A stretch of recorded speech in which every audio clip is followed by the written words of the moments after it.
Olá pessoal, tudo bem com vocês? Minhas saudações e cumprimentos a todos e a todas que estão acompanhando o canal. Mais uma vez, professor Lucas. Vamos continuar a nossa jornada de análise de questões. 5 questões da primeira fase de tributário.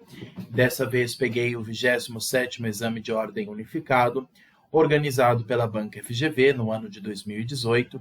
Peguei a prova tipo 1, prova de cor branca, que é a primeira prova de exemplo de prova que aparece ali no site. Então, eu peguei as 5 questões, das questões 22 a 26, que são 5 questões no todo, questões de direito tributário que caem na primeira fase da OAB, tá? Sempre vou insistir, pessoal, façam questões, resolvam questões, vejam se vocês estão acertando as questões, vejam o que cada questão vem perguntando, para que vocês compreendam a lógica da FGV em perguntar o direito tributário na prova, tá? Porque não basta apenas conhecer a teoria e conhecer a lei. É necessário saber como que a banca pergunta na OAB, no exame de primeira fase, como que a OAB pergunta a matéria de direito tributário. Tudo bem? Vamos analisar, então, a nossa primeira questão do nosso bloco, questão de número 22 da prova tipo 1 do 27º Exame de Ordem da OAB. Vamos analisar, então, também as 4 alternativas e ver qual delas é a correta. Vamos lá. Questão 22. A União concedeu isenção de imposto sobre a renda aos portadores de doença beta. João e Maria são portadores da referida doença, sendo João servidor público do Estado ABC e Maria servidora pública do município XYZ. Em razão da retenção indevida do tributo, João e Maria desejam propor uma ação de restituição do imposto sobre a renda retido na fonte, também conhecido como IRRF, né? Que é o Imposto de Renda Retido na Fonte, IRRF. Com base nesse relato, assinale a alternativa correta. João e Maria, que são portadores dessa doença beta, devem ajuizar a ação em face da União, sendo a competência da Justiça Federal. B. João deve ajuizar a ação em face do Estado ABC, enquanto Maria deve ajuizar a ação em face do município XYZ, sendo a competência da Justiça Estadual. João deve ajuizar em face da União e do Estado ABC, e Maria em face da União e do município XYZ, sendo a competência da Justiça Federal. A questão C aqui está dizendo algo muito errado. Não pode haver compartilhamento de competências. Ou você propõe para um ente federado, ou você propõe para outro. Você não pode propor para 2 ou 3 entes federados. Vou propor uma ação em face da União, dos estados e dos municípios. Então, está errado aqui, questão C. Questão D. João e Maria devem ajuizar a ação em face do respectivo ente empregador, sendo a competência da Justiça Federal, tendo em vista o interesse da União. Pessoal, tomem muito cuidado. Essa é uma questão que, mais uma vez, repete uma lógica da OAB. Mais de uma vez, a OAB perguntou em primeira fase sobre imposto de renda retido da fonte para servidores públicos. Pessoal, cuidado. Imposto de renda é de competência federal? Sim, está previsto no artigo 153 da Constituição. Contudo, o imposto de renda, quando ele é retido para funcionários públicos, não é de competência da União. Quem retém na fonte, no caso, o servidor público, se é o servidor público do Estado, quem faz a retenção do valor na fonte para que arrecade o imposto de renda não será a União, será o ente federativo ao qual esse servidor público está vinculado. João, como nós vimos na questão, está vinculado ao Estado e Maria ao município. Portanto, aqui só há uma competência aqui. João vai propor em face do Estado e Maria vai propor em face do município. E será da competência da Justiça Estadual e não da Justiça Federal. Então, a questão correta é a questão B. Então, pessoal, tomem muito cuidado. Mas o imposto federal não é de competência da União? Regra geral, sim. Mas quando envolve servidores públicos, já fique com o pé atrás. Quando a questão falar servidor público, mesmo que fale de um imposto federal como imposto sobre a renda, cuidado, põe o pé atrás, porque aí tem coisa. Quando envolve servidor público, a regra geral não se aplica. O que se aplica é a exceção já prevista na Constituição. Quem faz a retenção na fonte, quem faz o recolhimento do valor sobre o salário do funcionário público, não vai ser a União.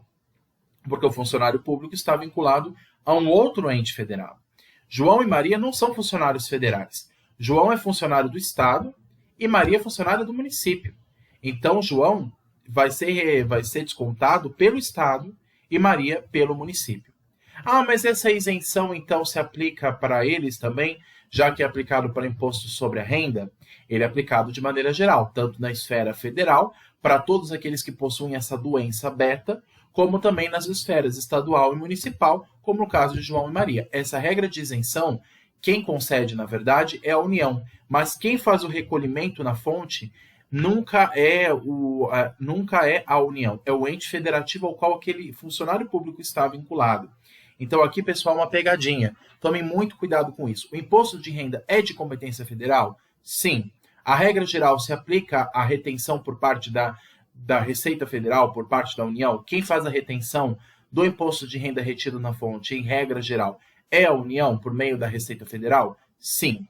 Mas há uma exceção para funcionários públicos. Para funcionários públicos, quem faz a retenção não é a União, é o ente federativo ao qual ele está vinculado. Se João está vinculado ao Estado, porque ele é servidor público do Estado ABC, e Maria, por sua vez, é servidora pública do Estado XYZ, eles têm que propor a ação em face destes entes federativos e não da União. E a justiça será da Justiça Estadual. Caberá aqui a propositura de uma ação para a restituição do valor pago, né? Para pedir a restituição do valor pago indevidamente, será proposta em face na Justiça Estadual e não federal. Tudo bem? Porque, nesse caso, envolvem entes federados que não são entes federados, não é a União. Então, como envolve o Estado e o município, a competência é estadual. Agora, se envolve a União, aí sim a Justiça é federal. Tudo bem? Então, pessoal, tomem muito cuidado. A regra geral é a União. A competência geral é a União. Mas falou de servidor público, cuidado. Servidor público não se aplica a regra geral. Onde se faz a retenção da fonte é o ente federativo ao qual o servidor público está vinculado. Se eu sou servidor do Estado, quem me faz a retenção na fonte é o Estado ao qual estou vinculado. Se eu sou o servidor do município, quem faz a retenção da minha fonte, da minha arrecadação, do meu dinheiro que eu ganho, é o município ao qual estou vinculado. Então, aqui é uma exceção que a questão trouxe, e trouxe uma pegadinha que muita gente já vai de cara, é a União a competência. Aqui não se trata de uma regra geral, aqui se trata de uma exceção para os servidores públicos. E a retenção do valor do salário desses servidores públicos será feita pelo ente federativo ao qual estes estão vinculados. Então, João vai propor uma ação em face do Estado ABC e Maria vai propor uma ação em face do município XYZ, sendo a competência para ambos a Justiça Estadual, que nos sobra a questão B de bola. Tudo bem? Questão que já caiu mais de uma vez na primeira fase, hein, pessoal? Mais de uma vez já pegaram questões assim parecidas, em que traz uma questão de imposto de renda e traz uma exceção à regra. Cuidado, pessoal. Essa é uma questão muito importante. Questão B de bola para a questão 22. Alternativa B. Questão 23. Vamos lá. Mais uma espécie tributária aqui, já envolvendo o ITR, Imposto Territorial Rural. Vamos lá. O município M resolve ele mesmo fiscalizar e cobrar o ITR, o Imposto sobre a Propriedade Territorial Rural, dos imóveis rurais localizados no seu território. Lembrando que o ITR é de competência da União, como regra geral. Ok. Acerca desse cenário, assinale a alternativa correta. Questão A. O ITR não pode ser fiscalizado e cobrado pelo município M, por se tratar de tributo de competência da União? Cuidado, cuidado. Tem uma pegadinha aqui, já vou explicar. Cuidado. Vamos ler as outras alternativas. Questão B. O município M poderá optar, na forma da lei, por fiscalizar e cobrar diretamente o tributo. Pessoal, uma coisa que vocês precisam ter em mente, a diferença clássica que existe entre competência tributária e capacidade tributária ativa. Quem tem competência para tratar de ITR? Quem tem competência para legislar sobre a matéria de ITR? É a União. Mas aqui a questão não está falando de legislar. O município M não está legislando, não está alterando a regra matriz do imposto sobre a propriedade territorial rural. O município não está por meio do seu poder legislativo, alterando a regra matriz de incidência, a RMIT, do imposto ITR. Quem pode fazer isso apenas é a União. Mas a União pode delegar a sua capacidade tributária ativa, que não se confunde com competência. A capacidade tributária ativa pode ser delegada aos municípios? Pode. E isso é importante dizer. Capacidade tributária ativa não se confunde com competência.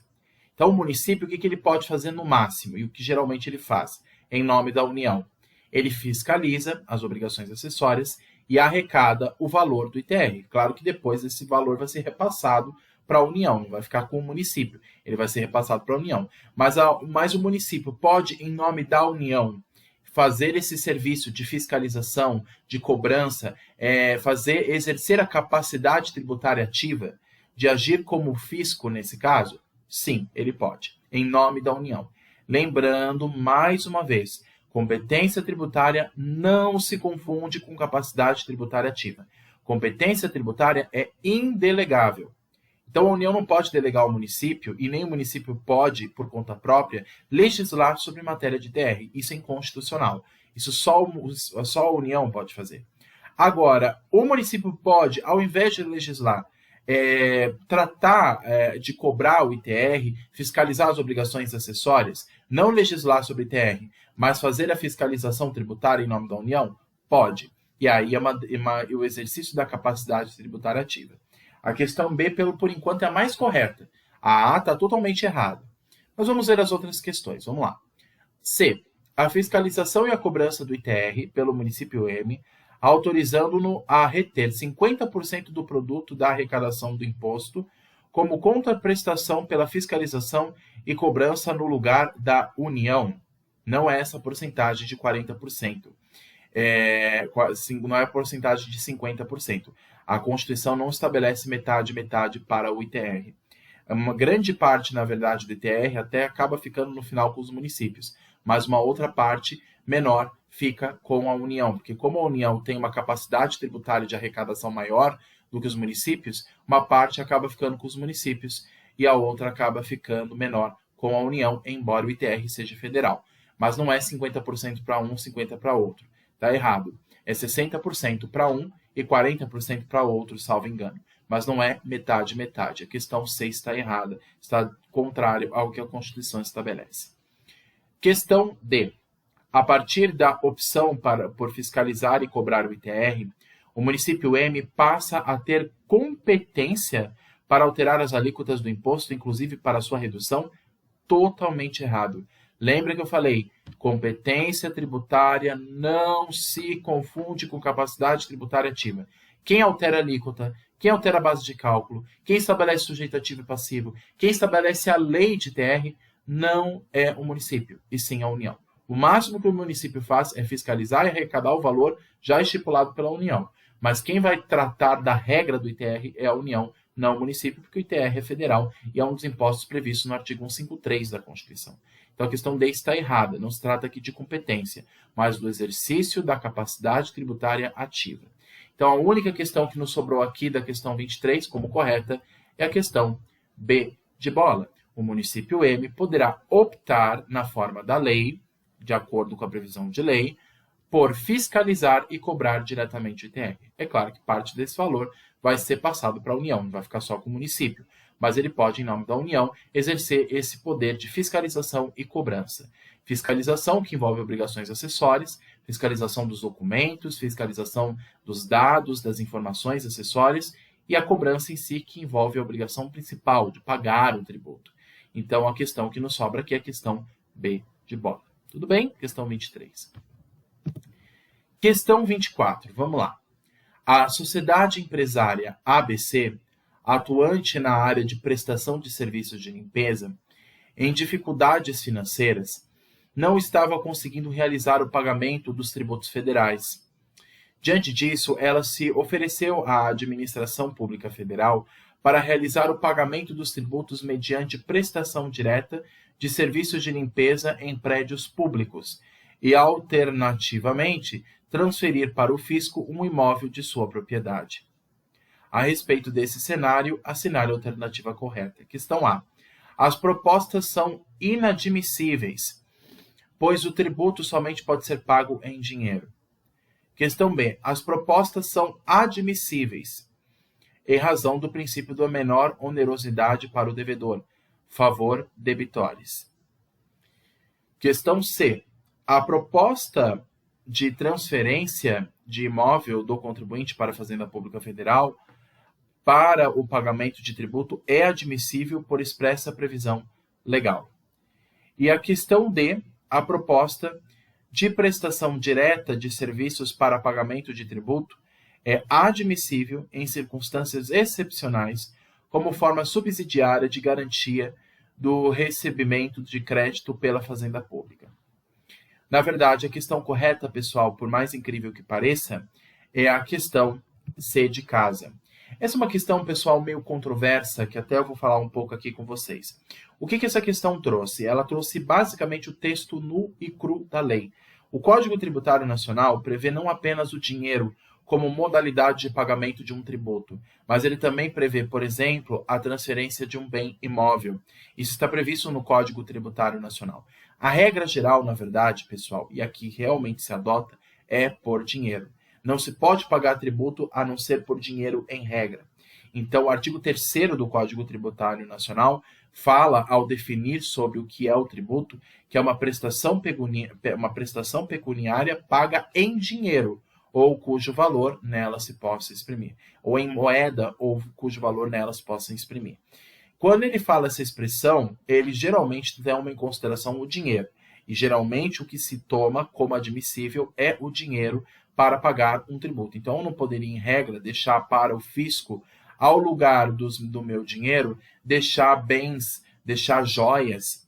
Isso só poderia servir de pagamento para tributo em fase de execução fiscal. Caso o fisco não achasse o meu dinheiro numa conta bancária, caso não houvesse dinheiro, aí ele caça os bens do devedor, né? Aí começa aquele processo de execução fiscal que vai atrás de bens que não são o dinheiro. Aí vai atrás de joias, de bens móveis, de bens imóveis, de carros, de bens que podem ser vendidos no mercado e transferidos em dinheiro. Mas a regra geral se aplica o dinheiro. Mas a lei, pessoal, traz uma exceção, e aí essa questão, eu até faço uma crítica, porque ela traz uma questão que, na verdade, é prevista no Código Tributário Nacional, mas não é usual, não é algo factível, não é algo tão fácil de se perceber na prática. Mas a lei sim prevê essa possibilidade de transferência do imóvel ao contribuinte. Eu faço uma crítica à OAB por trazer essa questão, porque ela induz o candidato ao erro. Na verdade, geralmente, o que se tem é o pagamento em dinheiro pelo tributo. E isso que o artigo 3º fala do Código Tributário Nacional. Mas também mais à frente do CTN, ele fala da possibilidade de você pagar por transferência de bens imóveis. Essa é uma alternativa, mas não pela prestação de serviços públicos, mas sim pela transferência, por exemplo, de um bem imóvel, né, que pode ser alienado, vendido, passado para o poder, para a posse do poder público. E é uma previsão que está lá no CTN, né, não foi revogada. Embora ela não é usual, ela não é prática, não é o que a gente se vê no dia a dia no mundo tributário. Então, por isso que eu faço uma crítica a essa questão da OAB, que ela trouxe uma questão que tem previsão de lei, mas que não tem aplicabilidade fática. Porque, geralmente, o que se faz e o que se cobra para o pagamento do tributo, a regra é o dinheiro. Só se procura outros bens em fase, como eu disse para vocês, da Lei de Execuções Fiscais.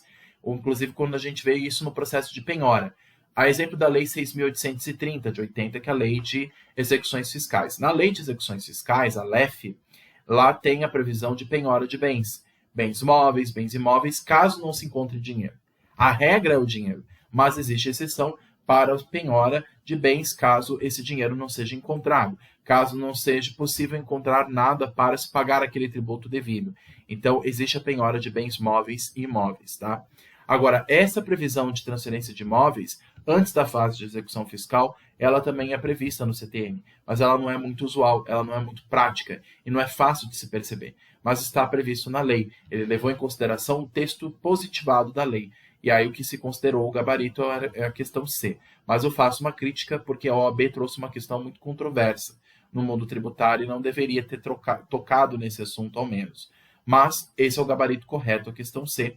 A proposta de transferência de imóvel do contribuinte para a Fazenda Pública Federal para pagamento de tributo é admissível por expressa previsão de lei, mais especificamente do Código Tributário Nacional, tá bom? Pessoal, então a questão C para a questão 24. Questão 25, vamos lá. Em dezembro de 2017, João adquiriu o domínio útil de um terreno da Marinha. No ano de 2018, foi surpreendido com a chegada de duas notificações, uma da Secretaria de Patrimônio da União, a SPU, para o pagamento do foro anual à União, e outra do município, contendo a cobrança de IPTU do imóvel. Acerca desse cenário, assinale a alternativa correta. A cobrança de IPTU é devida, pois o titular do domínio útil também é contribuinte de IPTU. B. A dupla cobrança é indevida, pois tratando-se do mesmo imóvel, a base de cálculo e o fato gerador do foro anual e do IPTU seriam idênticos, configurando um bis in idem vedado em matéria tributária. Questão C. A cobrança de IPTU é indevida, pois sendo o imóvel de propriedade da União, goza de imunidade recíproca. Questão D. Como ambos os tributos, foro anual e IPTU, destinam-se a entes federados distintos, a entes federativos distintos, é admissível a dupla cobrança. Questão correta, pessoal, aqui é o seguinte. O IPTU, no caso, ele leva em consideração não só a propriedade do bem imóvel. Isso é importante a gente dizer. Quem que é o sujeito passivo para pagar IPTU? Não é apenas o proprietário do imóvel. E se o imóvel é federal, pertence ao terreno da Marinha, o proprietário, em tese, seria a União. Mas não apenas a União. Nesse caso, o proprietário é a União, mas não interessa aqui apenas ter a propriedade. O Código Tributário Nacional diz que pode ser sujeito passivo de IPTU aquela pessoa que tem o mero domínio útil do imóvel. Então, pensemos em terras que são da União, não só terreno da Marinha. A exemplo das terras que pagam laudêmio, a exemplo daqui, da região aqui de Santana de Parnaíba, para quem não conhece, é um município aqui da região metropolitana de São Paulo, que tem terras que foram habitações indígenas. Essas terras são são de propriedade da União, são terrenos federais. Mas não é porque a pessoa é proprietária deste bem, quer dizer, proprietária não, porque a proprietária é a União. Não é porque a pessoa tem aquele domínio útil do imóvel que, pelo fato do imóvel ser de terreno federal, de área federal, ele estaria isento de pagar IPTU. Porque lembra daquela questão da imunidade recíproca, né?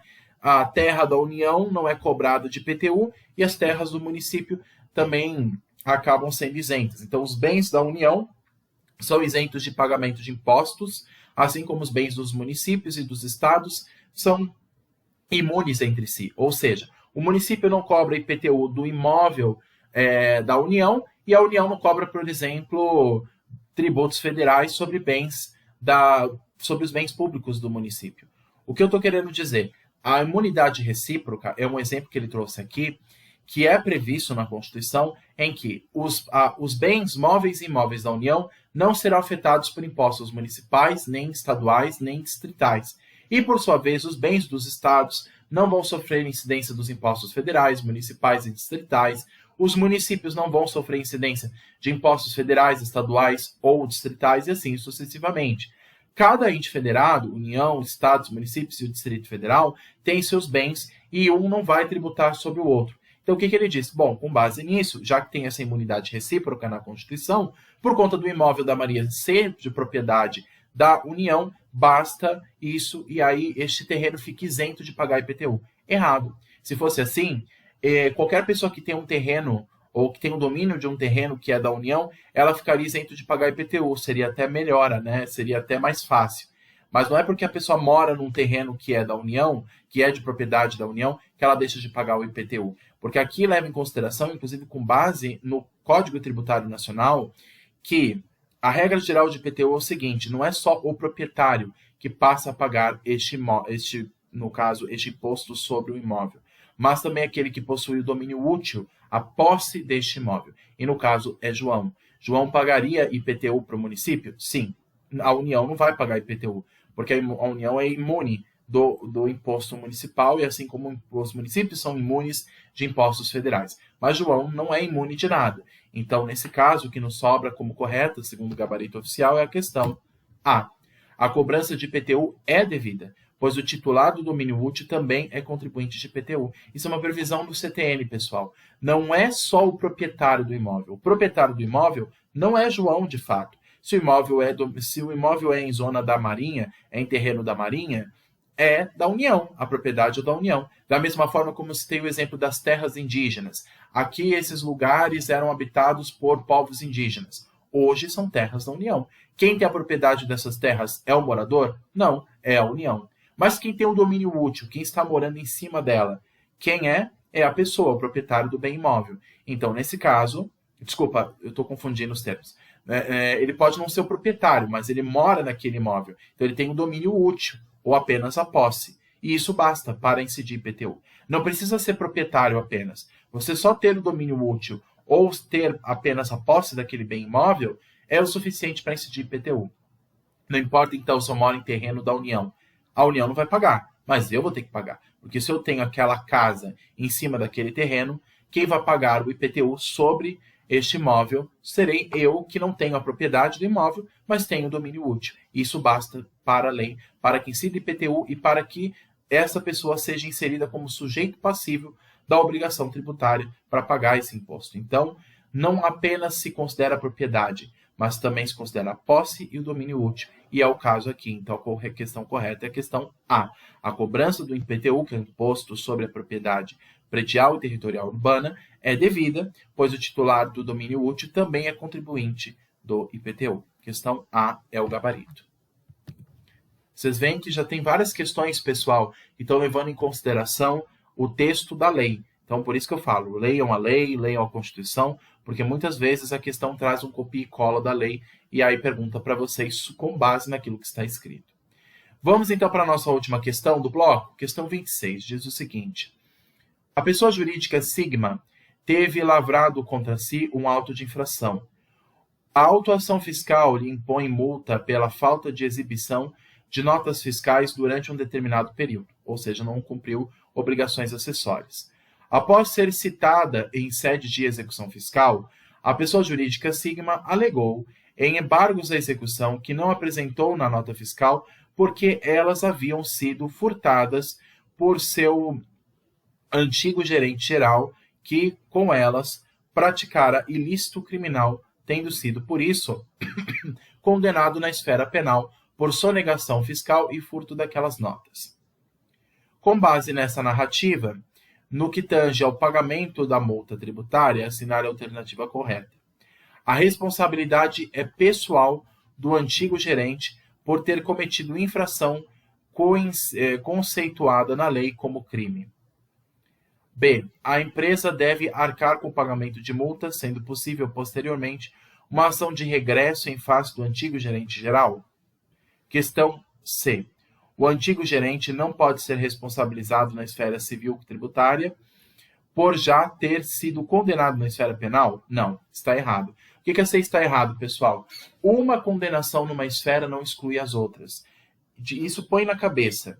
Se a pessoa é condenada na esfera penal, ela fica isenta das outras esferas, trabalhista, tributária, civil ou quem quer que seja? Não. Uma esfera não depende da outra.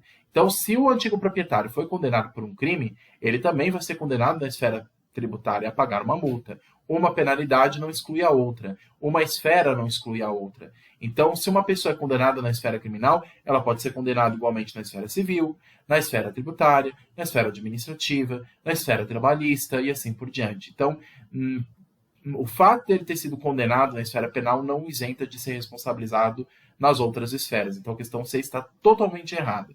Questão D. O caso é de responsabilidade solidária por ter a empresa nomeado o antigo gerente para cargo de tamanha confiança? Errado. Aqui não se trata de hipótese de responsabilidade solidária, tá? Aqui não se trata de uma fusão de empresas, por exemplo, de uma empresa com a outra. Não se trata de solidariedade aqui, não houve fusão de empresas, houve uma sucessão, né?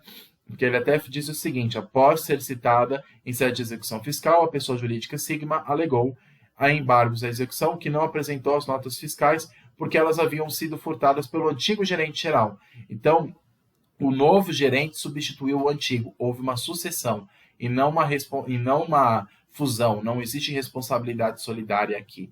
Houve uma gerência nova aqui. Houve uma substituição de pessoas no cargo. Então, não se trata de responsabilidade solidária, né? Agora, o que nos sobra, pessoal, segundo o gabarito oficial, é a questão, que é a correta, é a questão A. A responsabilidade é pessoal do antigo gerente por ter cometido infração conceituada na lei como crime. Pessoal, a responsabilidade pela obrigação acessória, pelo descumprimento, não foi no caso do novo gerente, será apenas do antigo, porque o antigo, conforme o novo apresentou no âmbito criminal, no âmbito processual, ele mostrou que o antigo gerente pegou as notas fiscais e jogou fora, agiu de má fé, agiu de maneira ilícita. Então, ele não somente vai ser condenado na esfera criminal, como também vai ser condenado na esfera tributária a pagar multa, porque houve o descumprimento de obrigação acessória. E quando se descumpre uma obrigação acessória, ela se reverte em multa. Então, nesse caso, pessoal, a responsabilidade por ter havido um ilícito, ela passará a ser do gerente antigo, e o novo ficará isento dessa responsabilidade. O novo só responderia por pela falta desses documentos, se não houvesse a comprovação que houve esta ilegalidade por parte do gerente anterior. Mas como houve essa ilegalidade, como houve o furto destes documentos de fiscalização, as notas fiscais, então o novo gerente não agiu de má fé, e isso a lei, o Código Tributário Nacional prevê.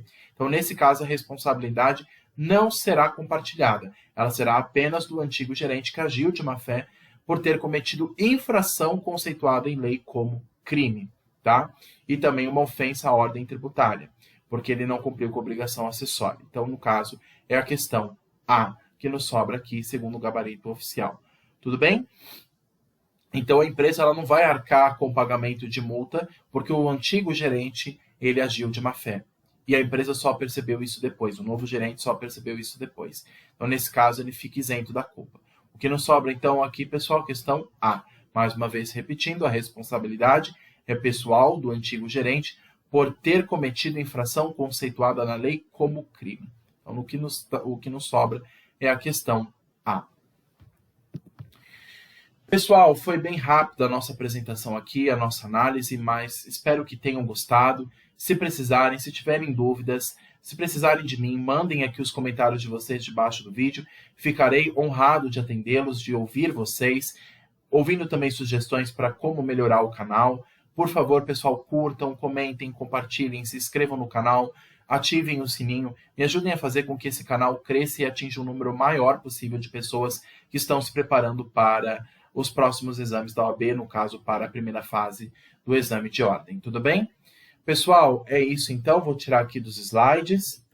Quem quiser esses slides, eu posso compartilhar por e-mail, tá bom? Com as resoluções de questões. E se tiverem outras dúvidas, só deixar aqui embaixo nos comentários, tá bom? Bons estudos a todos, pessoal. Tudo de bom. Bons estudos e até a próxima. Tchau, tchau.